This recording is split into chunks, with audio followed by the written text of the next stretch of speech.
मेरे हरियाणा वासी भाइयों बहनों, जैसा हम जानते हैं कि आज 2022 का अंतिम दिन है और कल प्रातः पहली भोर 2023 की किरणें ये निकल करके आएंगी। हम उनका स्वागत करेंगे। 2022 का वर्ष एक प्रकार से ऐसा कह सकता हूं कि बहुत ही हमारा ये मिला जुला वर्ष रहा है और इस वर्ष के आज बीतने के बाद नव वर्ष खुशियां भरा ये वर्ष आए, ऐसी मैं कामना करता हूं और इस नव वर्ष की बहुत बहुत आपको बधाई देता हूं। भाइयों बहनों, ये वर्ष भर की यात्रा जब शुरू की थी तब इसी प्रकार से नव वर्ष की भांति शुरू की थी और लगातार आज वर्ष भर की सब बातें विचार करते हैं तो ध्यान में आता है इस यात्रा में बहुत से ऐसे पड़ाव आए, बहुत से सज्जन पुरुष मिले, बहुत साथी मिले, मित्र मिले, साथी सारथी हुए और बहुत सी चुनौतियां भी आई, बहुत से विरोधियों का सामना भी करना पड़ा। लेकिन हम भरपूर उत्साह के साथ अपने लक्ष्य को लेकर हम आगे निरंतर बढ़ते रहे हैं। आज हमें संतोष है कि उन बाधाओं के बावजूद, विरोधियों से चुनौतियों मिलने के बावजूद हम सफलतापूर्वक यहां तक बढ़े हैं और आगे 2023 में वर्ष भर की यात्रा फिर से हमने शुरू की है। जैसा हम जानते हैं कि 2020 और 2021 ये कोविड का एक 2 साल का वर्ष, लेकिन 2022 में भी भले ही कम मात्रा में रहा हो, लेकिन ये चुनौती लगातार बनी रही है। आज भी ये पूर्ण रूप से समाप्त नहीं हुई है। हमने इसके इलाज के लिए, हर व्यक्ति के इलाज के लिए और जो टीकाकरण किया, जिस प्रकार से देश भर में एक सफलता मिली, उस काम को हम लगातार करते रहे और अपने कर्तव्य से कभी हम पीछे नहीं हटे, क्योंकि हम सब लोग कर्तव्य की भावना से लगातार काम करते हैं। मैं तो अपने आप को धन्य मानता हूं कि जब गीता के श्लोक कर्तव्य के नाते से जब मैंने पढ़े, कर्मण्येवाधिकारस्ते मा फलेषु कदाचन, अर्थात कर्म करते रहो और कभी भी फल की बहुत चिंता न करो। इस पथ पर जो लोग बढ़ते हैं वास्तव में उनको संतोष भी होता है, आनंद भी प्राप्त होता है। अभी कल की ही घटना अगर हम लेते हैं, देश के अपने प्रधानमंत्री श्री नरेंद्र मोदी जी, उनके माताजी, मां से बढ़कर के कोई रिश्ता होता नहीं है। उनके माताजी हमेशा के लिए हमें छोड़ करके चले गए। लगता था कि मोदी जी के जो दिन भर के कार्यक्रम होंगे अथवा आगे भी कुछ दिनों तक उनके कार्यक्रमों को स्थगित किया जाएगा, लेकिन कर्तव्य प्रायणता देखिए, वो कर्मयोगी किस प्रकार से माताजी के अंतिम संस्कार के ठीक 2 घंटे के बाद अपने निश्चित कार्यक्रम में पहुंच गए। ऐसे कर्तव्यनिष्ठ कर्मयोगी देश के प्रधानमंत्री जब होंगे तो निश्चित रूप से इस देश को दुनिया में अग्रणी देश बनने से कोई रोक नहीं सकता है। हमने ये भी देखा है कि दिल्ली का जो राजपथ है, अब राजपथ को वहां से लांघते हुए एक राज जैसी बात मन में जरूर उत्पन्न होती होगी राजकर्मियों को, लेकिन देश के प्रधानमंत्री जी ने उस विषय को भी कैसे बदला कि राजमार्ग ये हमको राज का घमंड पैदा न कर दे, उस रास्ते को कर्तव्य पथ इसका नाम दिया। तो किस प्रकार से कर्तव्यों की बात वो करते थे। मेरा कहने का भाव ये है कि आज हमारे लिए एक बड़ी चुनौती है। चुनौती ये है कि हर कोई अधिकारों की बात करता है, अधिकार मेरे ये होने चाहिए, वो होने चाहिए, लेकिन यानी कर्तव्य की बात, अपने कर्म करने की प्रेरणा, ये बहुत कम लोगों में जागती है। और इसका सीधा सा कारण मैं मानता हूं कि इन लोगों का जो टारगेट है, जो बहुत से लोग अधिकारों की ही बात करते हैं, केवल स्वार्थ की बात करते हैं, कर्तव्य की बात नहीं करते हैं, उनके सामने उनका लक्ष्य ओझल है। वो बहुत ही व्यक्तिनिष्ठ जीवन को जीना चाहते हैं, मैं, मेरा घर, मेरा परिवार। लेकिन आज देश में एक बहुत बड़ी ऐसी एक लड़ी खड़ी हो गई है, एक श्रृंखला खड़ी हो गई है कि जो लोग अधिकारों की बजाय कर्तव्य की बात ज्यादा करते हैं, तो उसी कर्तव्य भावना को लेकर के हम भी लगातार आगे बढ़ रहे हैं। तो इसलिए मित्रों, मैं तो आज इस पिछले वर्ष की जो बाधाएं और चुनौतियां, उनकी जहां बात कर रहा हूं वहां अगले वर्ष की भी बात मैं करूंगा। हमेशा जब कोई समय बीतता है तो उसके कुछ अनुभव भी होते हैं और उन अनुभवों के आधार के ऊपर आदमी कुछ सीख लेता है। उस सीख के आधार पर नए वर्ष का, नई यात्रा का अपना कार्यक्रम शुरू करता है और जो उसकी चुनौतियां होती हैं उन चुनौतियों को भी सामना करने के लिए और निश्चित रूप से वो आगे बढ़ने का एक क्रम उसका बनता है। हमारे लिए जो चुनौती है वो चुनौती इस प्रदेश में, वैसे तो देशव्यापी भी ये है, लेकिन प्रदेश के अंदर हमको बहुत बड़ी चुनौती वो भ्रष्टाचार की एक सामना इसका करना पड़ा। ठीक हम जब 2014 में सत्ता में आए थे उसी समय मन में विचार किया था कि जो भ्रष्टाचार है ये एक ऐसा रोग है, ऐसा ये कैंसर है कि जिसको समाप्त किए बिना हम समाज को स्वस्थ समाज ये करना शायद हमारे लिए बड़ा कठिन है। तो हमने उसके ऊपर काम करना शुरू किया और उसमें सबसे बड़ा जो एक लोक जागरण का कार्यक्रम था वो भी हमने शुरू किया। हमने अपने अधिकारी, कर्मचारी, अपने नेता, इन सबके मन में भी एक बात डाली कि आखिर हमको सेवा भाव से काम करना चाहिए, हमको सेवक बन करके और हमें जनता को अपना परिवार मान करके ये काम करना है। हरियाणा एक, हरियाणवी एक, इस भाव को लेकर के हमको आगे बढ़ना है, उसी को लेकर के और हम आगे बढ़ते रहे हैं।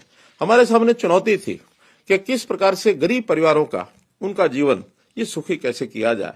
टारगेट रखा कि 1 लाख गरीब परिवार, इनका परिवारों का जो अंत्योदय उत्थान का कार्यक्रम ये करें।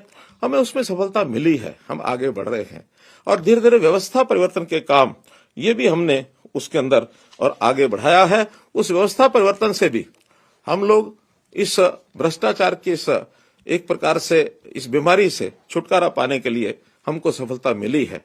हम लोग लगातार सरकार के जो काम हैं उसको करने के लिए हम आगे कर रहे हैं और सरकार के काम करते करते, चाहे विकास के काम हैं, विकास के काम में ढेरों हमारी जो उपलब्धियां हैं, इंफ्रास्ट्रक्चर उपलब्धियां हैं, चाहे वो हमारे जो विद्यालय हैं, चाहे विश्वविद्यालय हैं, चाहे शिक्षा के भवन हैं, चाहे हमने अस्पताल खोले हैं अथवा रेलवे के, केंद्र सरकार की सहायता से रेलवे के बड़े बड़े प्रोजेक्ट लिए हैं, नेशनल हाईवे के प्रोजेक्ट्स लिए हैं, मेडिकल कॉलेज जगह जगह खोले हैं।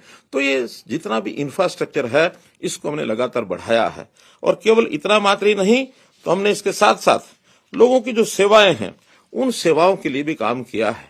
शिक्षा है एक बहुत बड़ा एक ये चुनौती हमारे लिए थी कि सेवाओं के काम में यानी कैसे हम आगे बढ़ें, बालकों की शिक्षा का स्तर ये कैसे आगे बढ़े।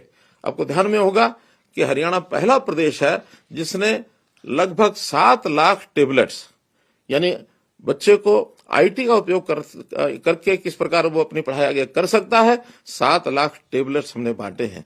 इतना बड़ा कार्य शायद किसी और प्रदेश में कभी हुआ नहीं, किसी दुनिया के देश में भी नहीं हुआ है। अब उसके आधार के ऊपर हमारा 10वीं का, 11वीं, 12वीं का जो बच्चा है वो, यानी जैसे कोविड के अंदर कठिनाइयां पैदा हुई थी कि विद्यालय में जा भी नहीं सकते थे, लेकिन जैसे एक अंग्रेजी में कहावत है, ब्लेसिंग इन डिस्गाइज, एक प्रकार से हमारी उस चुनौती में से निकला हुआ एक अच्छा रास्ता कि हमने आईटी के माध्यम से पढ़ाई अपनी शुरू की, ऑनलाइन कक्षाएं लगी और टेबलेट के माध्यम से आज बच्चा घर बैठे भी अपनी अच्छी पढ़ाई कर सकता है। हमने विद्यालयों का स्तर ऊंचा करने के लिए नई संस्कृति मॉडल स्कूल की जो योजना बनाई, उसमें भी 500 स्कूल हमारे चल रहे हैं। हमने बच्चों के मासिक टेस्ट ये शुरू किए हैं ताकि हमारे बच्चों की जो शिक्षा का स्तर है वो किस प्रकार आगे बढ़े और आज मुझे संतोष है कि शिक्षा के अंदर हम देश के बाकी राज्यों की तुलना में काफी आगे बढ़े हैं। इसी प्रकार स्वास्थ्य है, स्वास्थ्य हर व्यक्ति का, यानी पहली बात तो बीमार न हो उसके लिए भी तरह तरह के हमने आयुष के नए नए जो प्रावधान किए हैं, हमने आयुर्वेद के बड़े बड़े जो संस्थान खोले हैं ताकि व्यक्ति बीमार भी न हो, उसका खान पान, रहन सहन, शारीरिक व्यायाम कैसे अच्छा हो। गांव में पार्क और व्यायामशालाएं ये बनाई हैं, वेलनेस सेंटर्स ये हमने खोले हैं और इस आयुर्वेद पद्धति को आगे बढ़ाने के लिए तरह तरह के कोर्सेज भी शुरू किए हैं। लेकिन यदि बीमार होता है व्यक्ति तो उसका इलाज भी ठीक से होना चाहिए। अस्पतालों की वृद्धि की, हर जिला केंद्र पर 200 बेड का अस्पताल ये हमने खोलने की योजना बनाई है। हर जिले में मेडिकल कॉलेज खुलना चाहिए, इसका लगभग सब जिलों के अंदर शिलान्यास अथवा निर्माण कार्य ये शुरू हो गए हैं। आने वाले 3 या 4 वर्ष के अंदर सब जिलों में मेडिकल कॉलेज सुचारू रूप से ये चल पड़ेंगे। लेकिन गरीब व्यक्ति, इसकी भी बहुत बड़ी एक चिंता देश के प्रधानमंत्री जी को भी रही है। उन्होंने आयुष्मान भारत की योजना करोड़ों लोगों के लिए, क्योंकि इलाज बहुत महंगे हो गए हैं और अपने नियर एंड डियर को, अगर अपने प्यारे को, मित्र को, परिवार को, यानी परिवार के सदस्यों को इलाज के लिए वो लेकर के जाता है तो उसकी मजबूरी होती है कि ज्यादा पैसा वो खर्च नहीं कर सकता। ऐसे हर गरीब परिवार के लिए 5 लाख रुपए का बीमा ये प्रधानमंत्री जी ने आयुष्मान भारत के माध्यम से चलाया। हमें लगा कि प्रदेश में मात्र 15 लाख लोग ही परिवार इसमें कवर होते हैं, लेकिन जब गरीब की पहचान की गई तो ये संख्या कहीं ज्यादा है। तो 28,89,000 अर्थात 29 लाख परिवारों को हमने उसमें नई योजना चिरायु हरियाणा बना करके और उसको लागू किया है, ताकि हर गरीब परिवार को 5 लाख रुपए का लाभ ये उसको मिल सके। तो ऐसे चाहे वो शिक्षा हो, चाहे स्वास्थ्य हो और चाहे उसकी सुरक्षा हो, लॉ एंड ऑर्डर की स्थिति प्रदेश में ठीक रहे, हम हर व्यक्ति को सुरक्षित रख सके और खास करके सामाजिक सुरक्षा, ये भी चिंता का एक विषय है कि हमारे बहुत से ऐसे वर्ग हैं जो कहीं ना कहीं पीड़ित रहते हैं अपनी आयु के कारण से, अपने शरीर के यानी स्वास्थ्य के कारण से। तो तरह तरह की ऐसी जो कठिनाइयां ध्यान में करते हुए, या आयु का जब एक 60 वर्ष की आयु का पड़ाव गरीबी का एक व्यक्ति वो जब उसको पार करता है तो उसको भी कठिनाई होती है। हमने उसकी पेंशन, मासिक पेंशन जो देश में सबसे ज्यादा है, अभी 2500 रुपया है, आगे चल करके और भी बढ़ने वाली है, इसका भी हमने प्रावधान किया। कुछ बीमारियां हैं उनको भी, जो ग्रस्त ऐसे लोग हैं उनको भी 25 रुपए मासिक उसका दिया है। हमारी बहनें जो दुर्भाग्य से विधवा होती हैं, 2500 रुपया उनके लिए भी हमने ये प्रावधान किया हुआ है। तो ये सामाजिक सुरक्षा का एक बहुत बड़ा जो प्रावधान है ये हमने उसके लिए किया है। और अब जो इस समय नई बात जो हमको बतानी हो ये कि पहले इस प्रकार की ओल्ड एज पेंशन के लिए चक्कर काटने पड़ते थे, दफ्तरों के दस्तावेज बनवाने पड़ते थे, दरखास्त लेकर के व्यक्ति इधर से उधर घूमता था, लेकिन उसको कहीं जाने की आवश्यकता नहीं है। अब जब से हमने परिवार पहचान पत्र बनाया है तो इस परिवार पहचान पत्र के माध्यम से जिस कपल की, जिस पति पत्नी जो बुजुर्ग हैं उनकी आय अगर जो सीमित आय है उसके अंदर होती है तो अपने आप ही उसकी जो पेंशन है वो बन जाती है, उसको कहीं जाना नहीं पड़ता है। इसी प्रकार से हमने जो परिवार के जो सेवाएं हैं वो सेवाएं भी बहुत दुरुस्त की हैं, उसको एक प्रकार से रहन सहन उसका सरल किया है। जो व्यक्ति बहुत कठिनाइयों से इन सेवाओं को प्राप्त करते थे, अब उनके डोर स्टेप के ऊपर, उनके दहलीज के ऊपर वो सेवाएं कैसे पहुंचे, ये परिवार पहचान पत्र के माध्यम से हमने शुरू किया है। उदाहरणतया राशन का कार्ड, ये राशन का कार्ड बनवाने के लिए भी उसको अपना बहुत से सर्टिफिकेट, बहुत लोगों के हस्ताक्षर लेने पड़ते थे, कभी पटवारी के पास, कभी तहसीलदार के पास, कभी एसडीएम के पास, सरपंच से, पार्षद से, सबसे साइन कराने पड़ते थे। लेकिन हमने एक पैरामीटर उसका तय कर दिया, उसका एक मापदंड तय कर दिया कि अगर किसी परिवार की आय 1,80,000 रुपए से कम है तो उस व्यक्ति को और किसी प्रकार की कोई राशन कार्ड बनाने की कठिनाई ये उसकी नहीं आने वाली है। अपने आप ही उसके राशन कार्ड उसको इलेक्ट्रॉनिक तरीके से दर्ज हो जाएगा और जाकर के वो राशन जो अपना वो ले सकता है। इसी प्रकार व्यक्ति को उसकी जो शारीरिक जांच है वो ठीक से होती रहे, तो शारीरिक जांच के लिए भी व्यक्ति कई बार अपनी लेबोरेटरी टेस्ट भी करवाता नहीं है, बीमारी होने के बाद ही टेस्ट करवाता है। लेकिन इसको नियमित करने का हमने कार्यक्रम किया कि अगर हर व्यक्ति का वर्ष अथवा 2 वर्ष के अंदर, प्रारंभ में हमने 2 वर्ष का टारगेट रखा है, आगे चल करके हर वर्ष की व्यवस्था भी की जा सकती है कि एक बार उसकी स्वास्थ्य की जांच ये होनी चाहिए। और स्वास्थ्य की जांच कराने के लिए हमने एक और नया कार्यक्रम बनाया, निरोगी हरियाणा। हरियाणा का हर व्यक्ति निरोगी रहे, बीमार भी न हो। पहचान होने पर छोटी बड़ी अगर कोई उसके अंदर व्याधि है, कोई उसके टेस्ट में कोई कमी पाई जाती है तो उसका इलाज ये तुरंत होना चाहिए। और उस इलाज के लिए वो व्यक्ति पास के किसी भी सरकारी अस्पताल में अथवा और कोई जो व्यवस्था उसको उपलब्ध हो वहां जाकर के अपना इलाज वो शुरू करा सकता है। तो इस प्रकार का ये कार्यक्रम भी हमने शुरू कर दिया है। लंबा कार्यक्रम है, इसलिए इसकी व्यवस्थाएं बढ़ा करके अगले वर्ष भर में हम 1.25 करोड़ लोगों का और 1,25,00,000 लोगों का ये स्वास्थ्य परीक्षण ये पूरा कर देंगे। इलेक्ट्रॉनिक डाटा ये उसके पास हमेशा डॉक्टर को उपलब्ध रहेगा। कोई भी डाटा डॉक्टर जो है उसका ये डाटा अपने कंप्यूटर पर देख सकता है कि इस व्यक्ति की हिस्ट्री क्या है। तो ये एक नया कार्यक्रम हमने किया है। जहां तक लोगों को रोजगार दिलाने की बात है, अर्थात अपने पैरों पर वो कैसे खड़े हों, इसके लिए भी हमने भरपूर प्रयत्न किए हैं। गरीबों के लिए जो एक नई व्यवस्था हमने दी थी कि स्वावलंबन के नाते उनको कोई अपना व्यवसाय करने की कोई सुविधा चाहिए, साधन चाहिए, सरकारी योजना का लाभ चाहिए, बैंक से लोन चाहिए, इसके लिए ने कैंप्स लगाए और ऐसे 500 से ऊपर कैंप्स हमारे लगे, जिसके अंदर लगभग 30,000 लोग इस समय तक उस सुविधा का लाभ लेकर के बैंक से लोन अथवा सरकारी सहायता प्राप्त कर चुके हैं। इस कार्यक्रम को हम आगे भी लगातार चालू रखेंगे ताकि हमारा जो पहला टारगेट 1 लाख परिवारों को हम इस 1,80,000 से भी ऊपर उनकी आय हो जाए, इसके लिए भी हम लगातार प्रयत्न कर रहे हैं। एक प्रथा ठेकेदारी प्रथा, ऐसे जो सरकारी नौकरियों में ठेकेदार, जो ऐसे गरीब हमारे जो लोग जिनको बहुत कम मासिक आय के ऊपर वो यानी सैलरी के ऊपर नौकरी दिलवाते थे, उसमें उनका शोषण होता था। इसकी बहुत बड़ी शिकायत मिली और उसके अंदर हमने हरियाणा कौशल रोजगार निगम HKRN ये नई व्यवस्था दी और ऐसे सब जो ठेकों के ऊपर कर्मचारी थे उनको सबको उसके अंदर शामिल करके और हम लोग उसमें लेकर के आए हैं।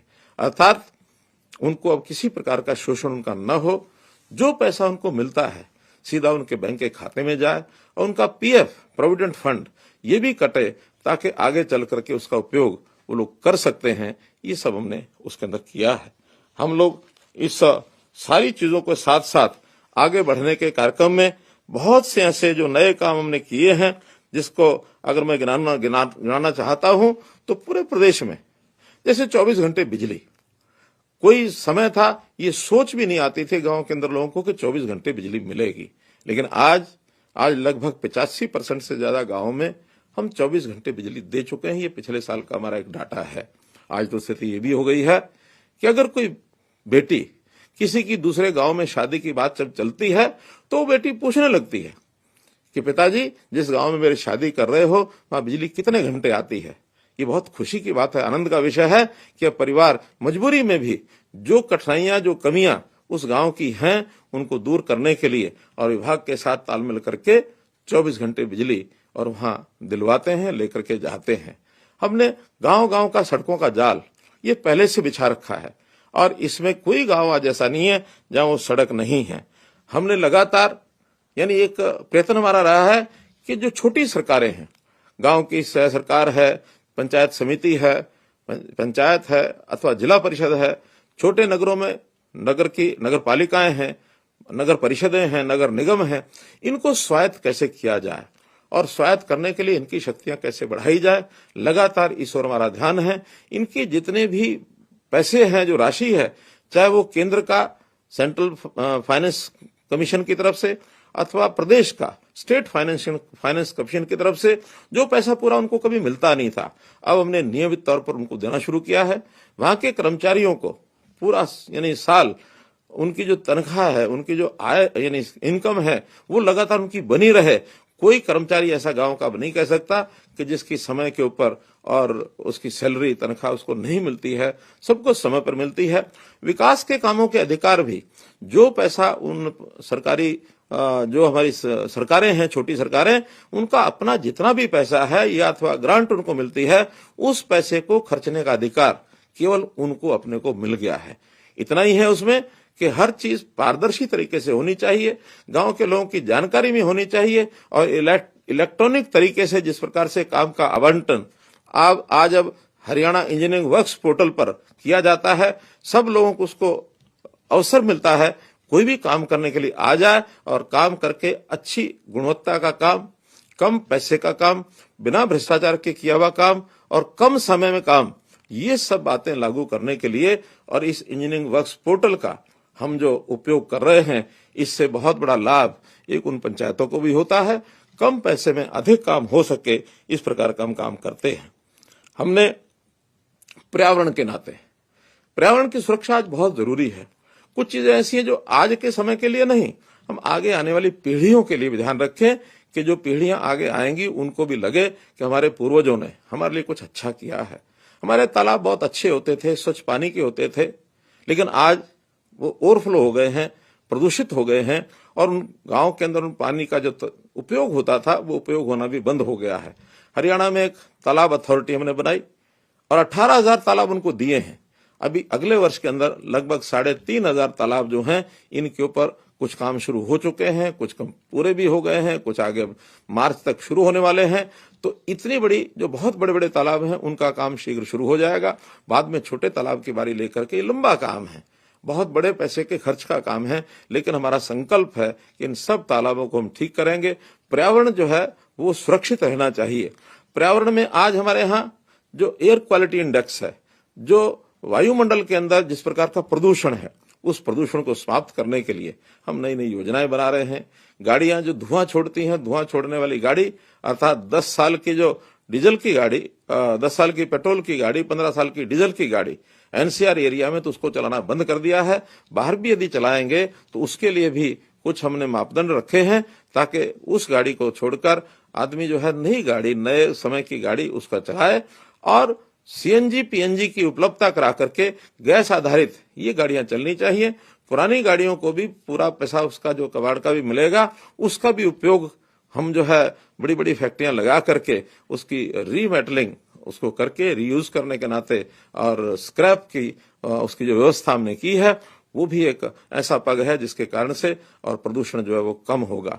पेड़ लगाने का अभियान भी हमने चलाया है। अभी लगभग 71 लाख पेड़ पिछले इस वर्ष में 2022 के अंदर लगाए गए हैं और इसको और घने जंगलों में परिवर्तन करने के लिए और हम लोग जो है आगे काम कर रहे हैं। ऐसा चाहे पानी की व्यवस्था हो, हमने पर्यावरण के बाद पानी के नाते से यानी पानी का प्रबंधन, पानी हमारे पास कम है, ये बात एकदम सत्य बात को बार बार कहने का भी उसका कोई अर्थ इसलिए नहीं है कि पानी की उपलब्धता जितनी है हमको उसका प्रबंधन अच्छा करना पड़ेगा। एसवाइल का पानी हमको मिलना चाहिए, लेकिन जिन कारणों से वो फंसा है वो आपको हमको सबको विदित है। अतिरिक्त पानी और कहीं हमें अभी जल्दी मिलने वाला नहीं है, तो पानी का प्रबंधन ठीक हो। मेरा पानी मेरी विरासत, इस प्रयोग के माध्यम से धान की जो उपज ये कम करके और अन्य फसलें उगाई जाए जिसके अंदर पानी की खपत कम होती है। और मैं धन्यवाद करता हूं अपने किसान भाइयों का जिन्होंने इस अपील के ऊपर पिछले वर्ष में 1 लाख एकड़ से भी ज्यादा धान की उपज कम करके विविधीकरण के नाते से अन्य फसलें, चाहे वो सब्जियां हैं, चाहे फल हैं, अथवा मक्का है, बाजरा है, कपास है, दालें हैं, कई फसलों के ऊपर लोग आ गए हैं। तो ये भी एक अपने आप में बड़ा प्रयोग मैंने किया है। जो दूषित पानी है, गंदा पानी है, सीवरेज का पानी है, इसको साफ करने के लिए एसटीपीज हमने लगाए हैं और सैकड़ों की संख्या में एसटीपीज लगने के बाद अब मैं कह सकता हूं कि एक बड़ी मात्रा में उस पानी का यानी पुनः उपयोग, रीयूज जिसको कहते हैं, वो होना शुरू हो गया है। चाहे वो खेतों में शुरू होता है, पार्कों में लगता है, साफ सफाई के काम में आता है। तो ऐसा इरिगेशन का एक अन्य प्रयोग भी हमने किया है कि खुली सिंचाई, इसमें पानी की बहुत खपत होती है, तो इसको पानी को बचाने के लिए मिकाडा के माध्यम से और जो हमारी सिंचाई है जिसको माइक्रो इरिगेशन कहते हैं, इस माइक्रो इरिगेशन के माध्यम से ड्रिप सिस्टम, फुहारा सिस्टम, इससे भी खेती का जो प्रचलन शुरू हुआ है, इसमें सरकार की ओर से सब्सिडी दी जाती है। बड़ी मात्रा में किसान इसकी ओर आकर्षित हो रहे हैं। तो पानी की बचत, पानी साफ करके उसका दोबारा उपयोग करना, पानी का प्रबंधन, ये सब चीजें हम लेकर के आ रहे हैं ताकि हर खेत को पानी हम दे सके सिंचाई, और हर परिवार में उसकी जितनी आवश्यकता है पानी की पीने के अथवा अन्य उपयोग के लिए वो सब हम पहुंचा सकें। इसलिए पानी का भी हम व्यवस्था इस नाते से कर रहे हैं। हमने देखा समाज के अंदर समरसता लाना ये बहुत आवश्यकता है। आखिर समाज हमारा एक बड़ा समाज है, वृत्त समाज है, भले वो अलग अलग वर्गों में बटा होगा, अलग अलग इलाकों में, अलग अलग जातियों में, अलग अलग पंथों में, लेकिन फिर भी हमारी एकता बनी रहनी चाहिए। तो उसके लिए जितने भी संत महापुरुष हैं, संतों का, महापुरुषों का विचार ये कभी भी समाज को बांटने का नहीं रहा। कोई भी संत होता है वो एक समाज का नहीं होता, सबका होता है। हमने विचार किया कि संतों की, जो महापुरुषों के विचारों के प्रचार के लिए उनकी जयंतियां ये सरकारी तौर पर मनाई जाए। चाहे गुरु रविदास जी हैं, महर्षि वाल्मीकि जी हैं, बाबा साहब अम्बेडकर हैं, भगत कबीर जी हैं, बाबा गुरु नानक देव जी हैं, गुरु गोविंद सिंह जी हैं, अभी पिछले दिनों में गुरु तेग बहादुर जी का भी हमने एक कार्यक्रम किया, महर्षि कश्यप जी का किया, हमने शूर सैनी जी का किया। ऐसे कई महापुरुषों के सरकारी तौर पर जो कार्यक्रम किए गए हैं, हेतु एक ही है कि इन महापुरुषों के जो अनुयायी हैं वो भी उसी रास्ते पर चलें जो रास्ता हमारे महापुरुषों ने दिखाया है, और वो एकता का, सद्भावना का, सदाचार का, शुद्ध जीवन का, ये सब विचार हमारे महापुरुषों ने दिखाए हैं, जिसके कारण से हम उनको एक साथ एक जगह पर लेकर के चल रहे हैं। हम लोग आर्थिक दृष्टि से भी, जैसा सामाजिक दृष्टि से मैंने कहा, आर्थिक दृष्टि से भी भिन्नता ज्यादा न हो। बहुत गरीब परिवार और बहुत अमीर परिवार, आखिर ये खाई जो बढ़ती जा रही है, इसको कैसे कम करना। इसको कम करने का तरीका एक ही है कि जो समाज का अंतिम व्यक्ति है, उस व्यक्ति की आय को कैसे बढ़ाया जाए, उसकी चिंता कैसे की जाए। तो अंत्योदय की भावना से हम लगातार काम कर रहे हैं। जैसा मैंने बताया कि मुख्यमंत्री अंत्योदय परिवार उत्थान योजना, मुख्यमंत्री परिवार समृद्धि योजना, तो ये सारी योजनाएं जो हम बना रहे हैं, इसके लिए भी और हम जो है उसको आगे बढ़ा रहे हैं। अब एक बात इसमें विचार करने की है कि जो गरीब आदमी है, वो कई बार मुख्य धारा में आने में उसको बहुत समय लगता है, तो उसकी सहायता करनी पड़ती है। सहायता उसकी करें जिसकी आय कम है, तो कम आय के लोगों की सहायता करना ये सरकार का दायित्व बनता है।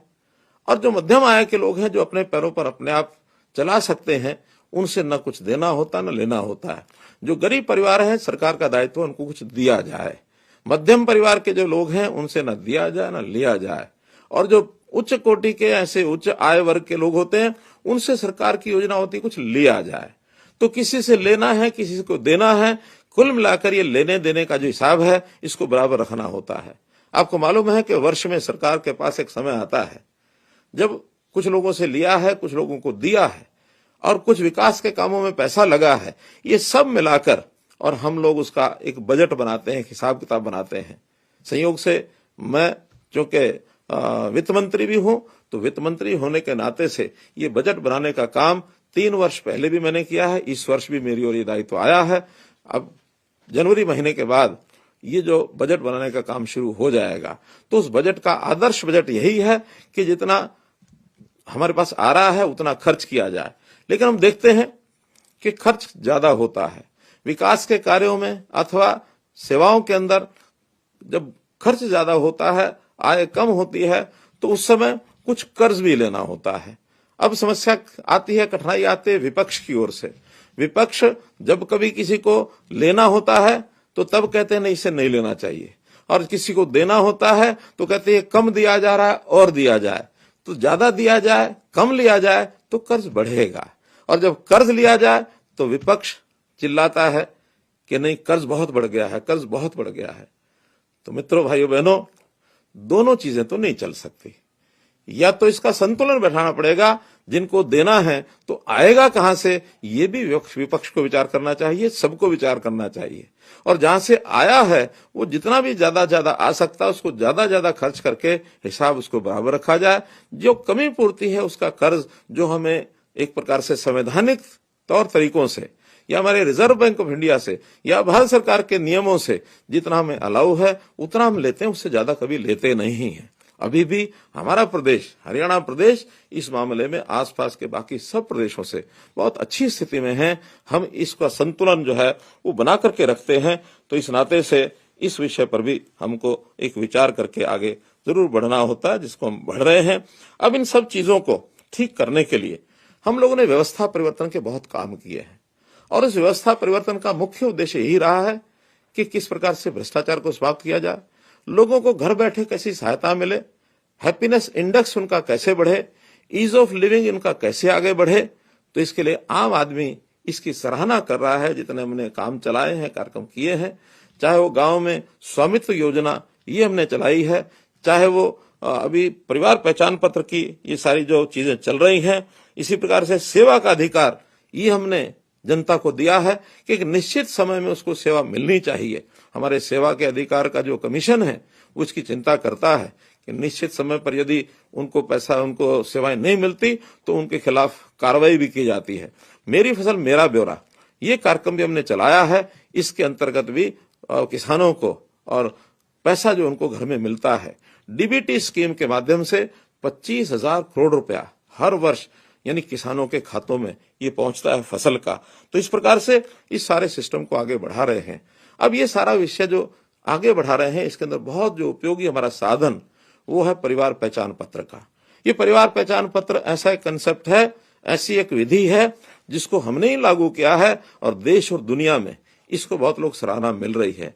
165 अवार्ड हमको अपने टेक्नोलॉजी के जितने कार्यक्रम हैं उसमें हमें मिल चुके हैं और जो परिवार पहचान पत्र इस विधा का हम उपयोग कर रहे हैं तो ये भी ठीक है। जब कोई नई चीज शुरू की जाती है तो निश्चित रूप से उसका हमें कभी कभी कठिनाई भी आती है और उस कठिनाई को दूर करने के लिए हम समय समय पर सब प्रयत्न करते हैं। मैं मानता हूं कि इसमें जो आने वाली कठिनाई है जनता इसमें सहयोग करेगी और उसके अंदर जो भी ठीक किया जाएगा अगले 1 महीने के अंदर परिवार पहचान पत्र के सारे विषय को इसको ठीक करने के लिए हम सब काम कर रहे हैं। हम लोगों ने स्थान स्थान के ऊपर चाहे एडीसी ऑफिस हो अथवा अन्य जगह पर भी कैंप लगाए हैं कि जिस किसी को लगता है कि गलती से मेरा परिवार पहचान पत्र के कारण से राशन कार्ड कटा है तो उनको राशन कार्ड बनवाने के लिए वहां जाना चाहिए। हाँ, जाने के बाद यदि वास्तव में ठीक कटा है तो संतोष भी करना चाहिए, क्योंकि इस पिछले वर्षों में 12-14 वर्ष से पहले कार्ड कभी बने होंगे, एक बार बनते हैं, वर्षों तक उसका कोई हिसाब किताब लगाता नहीं था। लेकिन अब हमने हिसाब लगाया है कि जिस परिवार में कोई नौकरी लग गई है उस परिवार को राशन कार्ड पर राशन, गरीब का राशन नहीं लेना चाहिए, क्योंकि मेरे लिए तो 300-400 रुपए का एक लाभ मात्र है, लेकिन उसके बदले में जिस गरीब परिवार को राशन नहीं मिला उसके बच्चे कैसे भूख से सोते होंगे, उसकी हालात क्या होती होगी। तो हमने 30 लाख परिवारों को, जो कभी ये 27 लाख परिवारों को राशन पहले मिलता था, अब 3 लाख परिवार जोड़ करके और आगे बढ़े हैं। नए 15 लाख कार्ड बने हैं, 12 लाख परिवार जो है उनके राशन कार्ड कम हुए हैं। कारण है कि उनकी आय 1,80,000 से ऊपर है। मुझे ये भी जानकारी मिली है कि बहुत लोग जिनके राशन कार्ड कटे हैं, जब वो ठीक कराने के लिए जा रहे होते हैं एडीसी ऑफिस की तरफ, तो रास्ते में जब उनको बताया जाता है कि आपके परिवार में तो एक आदमी की नौकरी है, तब उसको ध्यान में आता है कि हाँ, नौकरी तो है, इसलिए आधे रास्ते से वापस भी मुड़ता है। तो जिनकी कठिनाई जेन्युइन कठिनाई है, वास्तव में उनको अगर लगता है कि वो 81 से उनकी आय ऊपर नहीं है, नीचे है, एडीसी ऑफिस में अथवा अपने जो भी साझा सेवा केंद्र, अटल सेवा केंद्र हैं, वहां पर उनके पास सिस्टम है, हमको बताएंगे कि हमारा राशन कार्ड क्यों कटा है।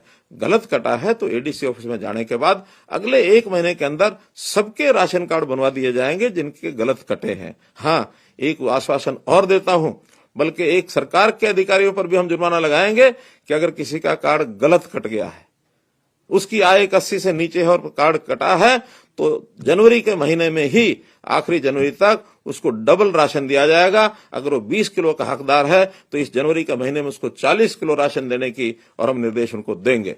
और उसका भी जो खामियाजा है, जिन्होंने गलती की है, उनके ऊपर खामियाजा डाला जाएगा। तो इसलिए हम सब अपने अपने कार्ड को चेक कराने के लिए और अपना जो परिवार पहचान पत्र का आईडी या तो अटल सेवा केंद्र पर अथवा अपना जो एडीसी ऑफिस है वहां पर किसी को भेज करके और इसका हम दोबारा से राशन कार्ड बनाने का काम कर सकते हैं।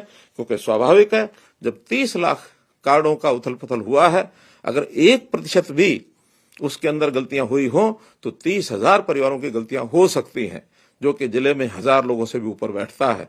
मुझे लगता है कि अगर इतनी संख्या में अगर हुआ भी होगा तो हम इसको बहुत जल्दी इसको ठीक करेंगे और जनवरी के इस महीने में इस सारे कार्यक्रम को हम ठीक करके आगे बढ़ाएंगे। मित्रों, इस सारी बात को केवल कहने का एक ही अर्थ है कि हम लोग प्रदेश की उन्नति के साथ साथ अपनी सोच भी ध्यान रखें कि अगर मेरी आवश्यकता है तो सरकार सहायता करेगी, और यदि मुझे लगता है कि मैं अपने काम को अपने आप चला सकता हूं तो निश्चित रूप से मुझे उस प्रकार से अपने आप को काम करने के लिए आगे बढ़ाना होगा।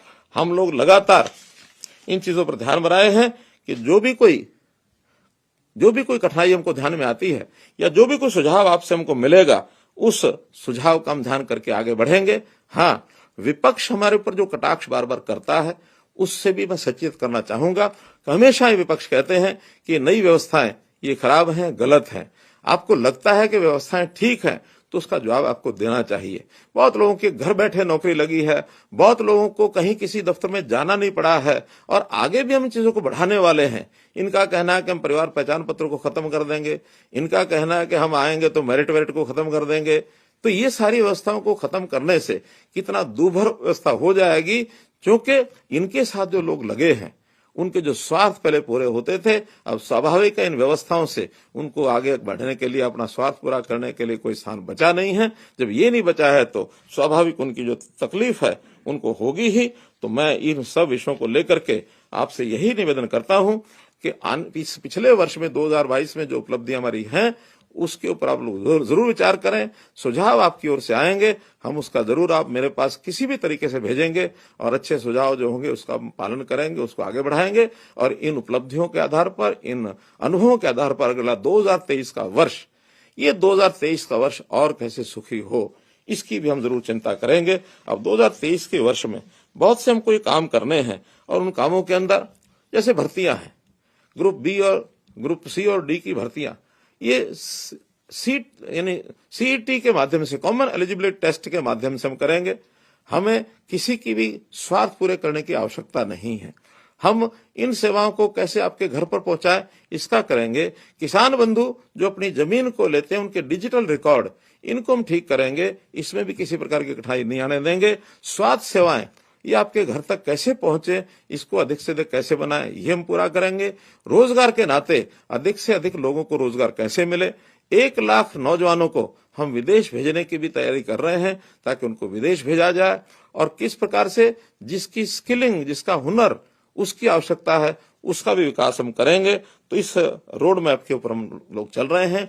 एक सूचना आपको ये भी देनी है कि सन 2023 प्रधानमंत्री जी के प्रयत्नों के कारण से यूएनओ ने इसको मोटे अनाज का वर्ष, अंग्रेजी में मिलेट ईयर, ये कहा है। तो इस वर्ष में हमको मोटा अनाज, ये शरीर के लिए बहुत उपयोगी एक तत्व है, इसका हमको उपयोग करना चाहिए। इससे हमारे शरीर में बीमारियां कम आती हैं और बहुत तो खान पान ऐसा है जिससे हमारी जो बीमारियां हैं वो भी ठीक होती हैं।